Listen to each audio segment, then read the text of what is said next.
Hi, my blessings. How are you? Okay, so I'm going to talk about some stuff about me.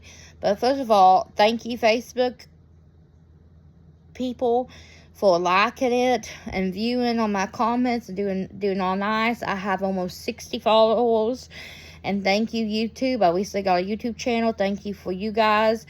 I have 16 subscribers, which is followers. If you guys don't know what subscribers is, and I have over like 3,000 people who view my videos on there. So thank you guys for all the positive feedback and love and support, and just tell me keep going.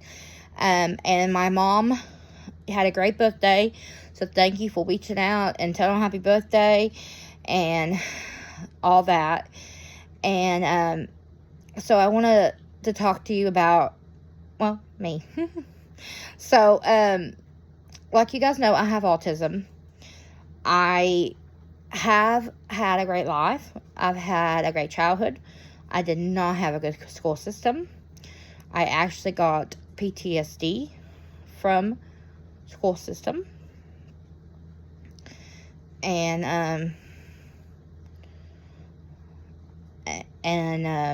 So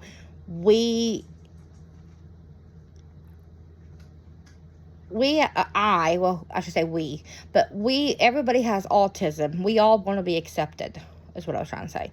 We all want to be accepted and understood and heard. Every autism person is different. Everyone. If you have twins, everyone's different. And we all are unique and different. But we all want to be accepted.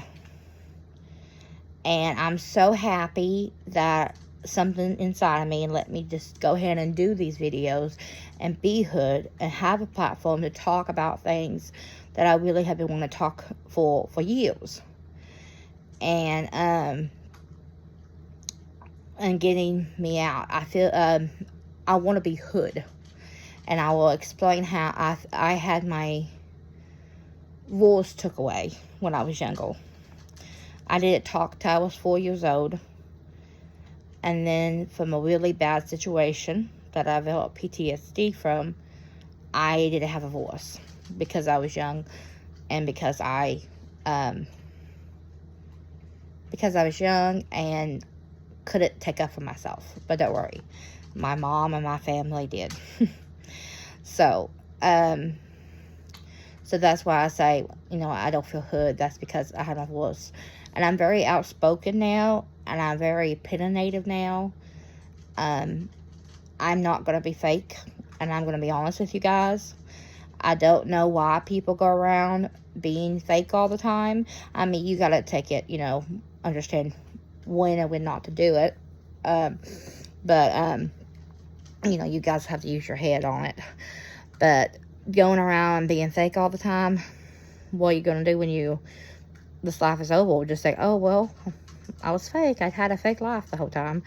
And you guys know what I'm talking about, having a fake life, being fake, and I'm definitely not that. I tell people all the time, and I've told people from a young age, that thing outside of my nose that's bugging me.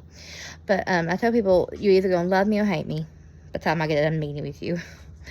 And my hair is kind of wet because it took me a shower. So that's why I couldn't sleep, so I got up to make this video. So, and I'm all over the place. That's just my brain. So if I'm switching subjects, that's probably why. So, but I don't trust people at all. I don't really like people because I can't trust them because I've been hurt by them so much. And this is not a pity party me thing. This is just me telling you my story and being hurt. Okay? Everybody's going to be hurt in their life. There's nobody in this world going to be not hurt at one point of their life. Nobody. There's not one person that will not be hurt going through life. There's just no way. But this is my story and this is me. And this is how I feel and what I went through. And I have a circle of trust that I call. Very small circle of trust that I trust people. And once you're out of it, you're out of it. And you just don't, you're just not in it no more. And then I don't trust you. I love animals so much. I love animals. I love being around animals. I would literally live in a zoo, like live at a zoo and just have all kind of animals. Crazy thing is, my mom would too, because she loved animals. That's just much more than I do. So,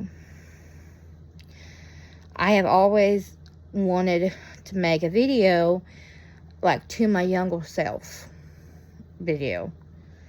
And if it wasn't for my mom, I can talk till my life is over and more internally about my mom and about my family. If I didn't have my family and if I didn't have my mom, I would not be here now, because they have saved me so much. My mom has always put me and my sister first. She's a single parent. Money and Papa helped raise me and Haven too. But my mom has worked 2 to 4 jobs her whole life. And she's always there and always on by my side and fighting for me and being there for me and being our biggest supporter. And you know, I just don't think, and Haven got married 10 years ago, and now we have Josh, Haven's husband, and I can't imagine life without him either. And I just know that if I didn't have a good school, if I didn't have a good family system that I have, I honestly don't know if I would be here by now, because it would have turned out way differently. You have to have a good family support. You just do.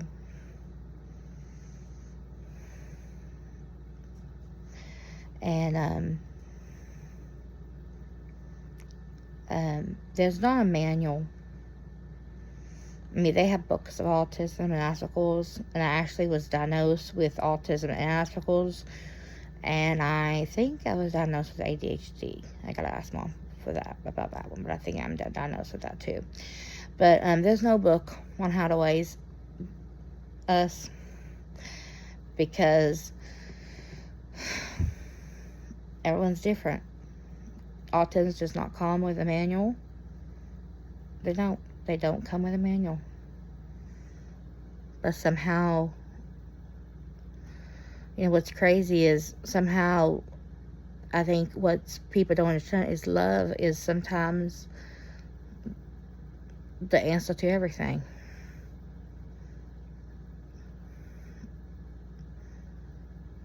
You know, my mom, my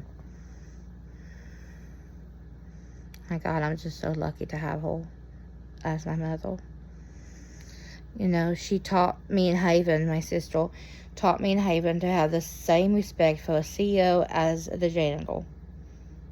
And that we're not entitled to anything. And nobody should think they're entitled to it. And you know, the kids that they think they're entitled to. You know, we need to get back to older days where these kids don't think they're entitled to a Jaguar or whatever they're called, Mercedes, when they turn 16. But